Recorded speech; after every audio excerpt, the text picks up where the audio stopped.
7th episode of Sales Intersection. Not sure how much context I can give you on what it's about, or if you need it, you did your homework. Yeah, I mean, like your audience, who's your audience primarily? So primarily sales. The podcast is Sales Intersection. So talking to people that their day to day touches on sales in some capacity, and the intersection being how they derive fulfillment or meaning, or their their unique value that they bring to the sales world and contribute to its evolution. So Gotcha.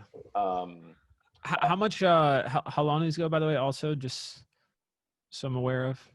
how long does it go? Yeah, the interviews. 30 minutes. I mean, I've had them go Okay. as long as 40, Is that but only because I have a 3:15 yeah, right no after? worries. We Okay. do it. We edit it to more of like a highlight reel, like so it gets final version is 5 to 10 minutes. Oh, okay. Cool. Yeah. So I mean, I have the stats, and unless you're my mom or best friend, you're not watching the whole 30 minutes. So True. right. True.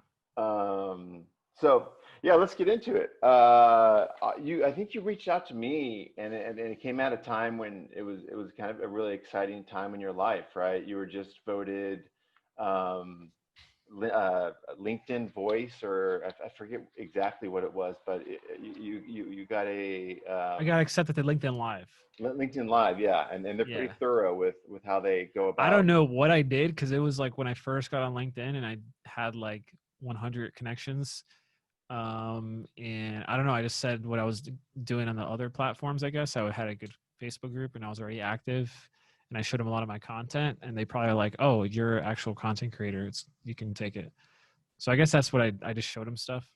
Yeah, So you're pretty big on LinkedIn and Instagram and Facebook, I but guess not. I just started LinkedIn like 2 months ago. Oh, Yeah, really? like using it. I just been I've built it into our process to be very active. So it So seems like the last 4 or 5 years, things are just falling in your lap. It's like, hey, I don't mind being a little famous, and I don't mind I making. mean, I'm nowhere near like some people. So I guess I mean I'm thank you. I'm pretty judgmental on myself, so Yeah, there's a lot more I want to. I don't think I'm popular at all personally. And I just maybe I'm just humbling myself. I don't know. That audience is definitely the podcast audience is definitely or people who go to podcast events are very like techie, and they're not necessarily where I come from, which is like marketing and business, and podcasting is a vehicle. They're they're like the number one question they have is how do I make money for my show, and they think it's sponsors. And now I come from the other background where like we work with people who already know how to make money. We just translate it for podcast, because if you know how to make money doing something else, then making money your podcast is just a matter of bridging the gap. So I guess I like talking about a lot more the messaging element and the marketing and like the content, like as far as what is going to really understanding the psychology of your potential listener and what do they want, not what you want. And sometimes that requires a lot of brainstorming and effort and research and experimentation. But you have to have like a clear, as far as messaging, we have our own process. It's pretty in depth and it's pretty dynamic depending on the industry, but really, really trying to think about like, what are the hooks, right? Because we live in an age where people have to click your stuff still. yeah, So like what's gonna be clickable, right? And get people to want to listen to it, and then also understanding that when it comes to scripting an episode, like the psychology of delivering on value. So the content is good enough, like alone. It doesn't feel like it's like salesy or pushy. It's just fulfills its purpose because people are yeah, going to listen to content either way. It's just, can you be that person that fulfills that for them? So um, yeah, I guess that's what I geek out about. Like as far as the actual creative of it, like what's gonna work as far as yeah. getting consumed. So yeah. Yeah, I'm 100% on board with that in terms of sales, or if we're talking about podcasting or video sales. In sales, it's every week there's a book that comes out about a new methodology that is, you know, the silver bullet in closing a deal. And I'm a psychology major myself. And I like more so, the Socratic method of sales, um, where people end up asking, like, it's just more like you're a guide in yeah, sales. I don't know. But I do know you probably know a lot with sales, and there's probably a lot of methods to sales. I know there's obviously like the pushy pressure method with sales, but um, I don't really. well, I'm a big believer that technology changes quickly. Work culture can change quickly, but the psychology of man doesn't change quickly, you know? Yes. So no, there's the books on psychology, I think are for me much more fascinating and much more compelling and useful than the ones Yeah. Like on, Homo Deus and Homo Sapiens are good books. yeah, Um, like understanding human history and evolution. I even like mindset books. Like even I, I was reading an old book from Pat Riley. What's the title of it? Uh, the winner within, the winner within, a life plan for team players. And you know, this is someone who knows how to win. Like they've had multiple championships on multiple teams. yeah, So I even learned a lot about that, like way more than from a business book about business, yeah, because it's more like mindset and how to, like, you know, team is super important for anything. yeah. So yeah, And a lot of my guests have, I mean, my second guest, Larry Levine, is a best-selling author of Selling from the Heart, bringing, you know, basically coming down to authenticity. And you know, lucky for uh, some people are just likable and they're authentic, and it doesn't take much work. You know, some people, they have to put on that face, you know, 9 to 5 or whatever, and it's a little more tricky. And then some of my other guests, Dale Dupree from the Sales Rebellion, who somehow makes selling copiers sexy, but he has some revolutionary ways of selling and prospecting, to, you know, John Barrows, his sales training that he's going to be a guest, in a couple of weeks. But what they're, you know, part of the evolution is not only the medium, the podcasting and video, but understanding that, and to differentiate yourself, it's it's doing things like, you know, sending someone something. It could be a video, but it could be, you know, like Dale Dupree has a crumpled letter approach where, literally you put a crumpled letter on the VP of sales desk, and you say, hey, I know you're going to throw this in the trash anyway, so I just took the time for you and crumpled the letter. So I saved you interesting. 20 seconds. Would you mind Yeah, giving that 20 and seconds? it has to. I think that has to do with the love languages too. That's another Yeah, principle, and knowing, you know, everybody has a different personality, and what would like get them, you know, off, so to speak, as far as what's pleasurable and novel to them, yeah, and what triggers their memory. Like me, like physical touch is one of my first, and that's why I like, you know, in-person events and connecting with people in person. Obviously, Corona has affected that a little bit, um, and I've had to cope with it, you know, by just trying to find friends here locally and just going outside more and walking. But yeah, so so it sounds like you're like, you know, no one, but online no, I it's like, moved here during Corona. It's the worst time to move to oh, downtown. okay. Yeah, Um, takes out all the perks of living downtown with um, Corona. that's funny. I just read, part of the five love languages last week with my girlfriend, and I'm a quality time guy, and That's my we're, number two. oh, really? Okay, yeah. Yeah. And words of affirmation. They're all That's my close. number three. Yeah, yeah, Okay. they are. The top three are usually the closest. It's usually the last one or the second, and the second last one people don't really care about. Yeah. Like gifts. I'm like, eh. Yeah. Gifts. I feel like you could actually give a gift to someone that you may or may not care about, and you may, and it's not exact. It might not be reflective of, you know, a benevolent intention. You know, Yeah. I want Daxy to thrive in this world, and actually I want his money. So I'm going to, buy him something that I know he likes. Um, Yeah. but you said something interesting earlier. You said that it's about knowing where you're popular and selling to that group. So initially, what is that more or less kind of? Or knowing. So the big thing is with online business is it's just logical, right? Like if you, let's say I am, give me like a big influencer out there who's a popular as far as, selling with their, through their personal brand. You could Grant say Cardone, right? He's in the sales space, right? sure, sure. So Grant Cardone's built a huge community of buyers, of people who consume his content, people who follow him, right?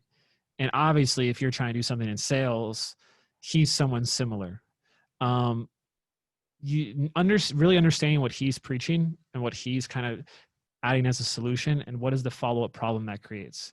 So now I'll just give you my example, right? ClickFunnels, Russell Brunson, he teaches marketing and he sells like by using ClickFunnels as a platform to sell through funnels and such. And he talks a lot about podcasting, but he doesn't fulfill on it. He talks about the importance of it. So he's created a desire in his audience's mind. And I just come in the community knowing that they want the desire. And I'm just hyperactive in the community. Like the first time I was in the Facebook, like a year ago, I would just be posting in there all day, replying to people, adding people as friends all day, because I know they're buyers and they're Mm, followers. So I just want to figure out what are the communities that kind of need that thing, because they're proven buyers and followers. And if they like my stuff, they'll probably do the same to my stuff. They'll buy and follow, yeah, because they follow that model. So understanding where you come up with the follow-up problem, because every solution that's out there in the market, there's follow-up problems. And yeah. how could you put yourself in that community and offer the solution to that follow-up problem? That's just like how I try to be ninja. um, But it uh, could be anything. Yeah, it could be anything, but I mean, if you really want to make a blue ocean, like where you're not competing, it's usually the follow-up problem. It's not the initial problem. The initial problem, like, improve your sales, like you're competing with a lot of people. There's a lot of sharks, but if you go like a certain angle, you know, um, and sometimes that could be niche down to the person and their specific problem. Um, then that's where you get interesting marketing and yeah. messaging. So let me, and I'm trying to solicit, free advice, but I guess I am. My specific situation, where it's really the video podcast it helps the business because I have about 500 followers on LinkedIn who happen to be the target audience that I'm selling to for, video sales. Sales is evolving.com. I'm really good at. I actually haven't. I'm batting 1,000 on getting anybody to be on my podcast. Started with a friend, SVP of sales at Active Campaign, and gotten Jay McBain, the principal analyst at Forrester. Um, best-selling authors. That's a big benefit of podcasting. It's a really good excuse to talk to someone. Yeah, and I mean, for you, I bet it's it's get in Oh, and if you didn't have a podcast, what other scenario would we have gotten on the phone? yeah, you would have been like, I don't It know would have you. been a very lower percentage. Yeah, very. Um, but it's almost like, because you're doing something where you scratch my back, I scratch your back, or almost like there's reciprocity involved. Yeah, Like it's literally an act of service, yeah. getting people on your pod. So that is a big trait that makes it positive. So And I also noticed that a lot of people that are my guests are kind of like, I've been there. You're starting out. I mean, I do have a microphone at this point. Um, that's an important piece of a podcast.